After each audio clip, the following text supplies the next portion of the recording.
সরকার থেকে যেটা বলা হচ্ছে আমাদের পর্যাপ্ত মজুদ আছে, আমরা দেশের চাহিদা অনুযায়ী আমরা কভার করতে পারবো, কিন্তু অতিরিক্ত নেওয়া শুরু করতেছিল, যেটা আমার চাহিদার তুলনায় অনেক বেশি।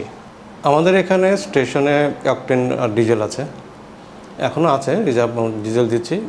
এখন আমাদের দৈনিক সেল আসলে আমার স্টেশনে সেলটা যে পরিমাণে ছিল ঠিকই ছিল, বাট অতিরিক্ত নেওয়া শুরু করতেছিল, যেটা আমার চাহিদার তুলনায় অনেক বেশি। চাহিদার কারণে সংকট হয়েছে, আসলে অ্যাকচুয়ালি এরকম হওয়ার কথা না। লোকজন ভয়ে আতঙ্কে জিনিসগুলো করতেছে। চট করে আমার এখানে এসে এত চাহিদা হওয়ার কারণ নাই, এটা ভয়ে আতঙ্কে মানুষজন বেশি করে রিজার্ভ করতেছে, যে কারণে স্টেশনে ভিড় করতেছে। যেহেতু সরকার বলতেছে আমাদের ঘাটতি নেই, আমাদেরকে আমার যতটুকু প্রয়োজন ওটুকুই আমরা ইউজ করি, আমার যখন লাগবে আবার আমরা নেব।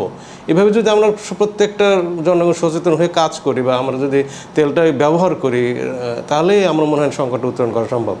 আতঙ্কিত হয়ে মানে একদম ঝড়ো এসে তেল নিয়ে চলে যাওয়া, আমার ট্যাঙ্কি ভরে দিতে হবে, এই মানসিকতা সরে আসতে হবে, তাতে আমাদের সংকটটা উত্তরণ করা সম্ভব।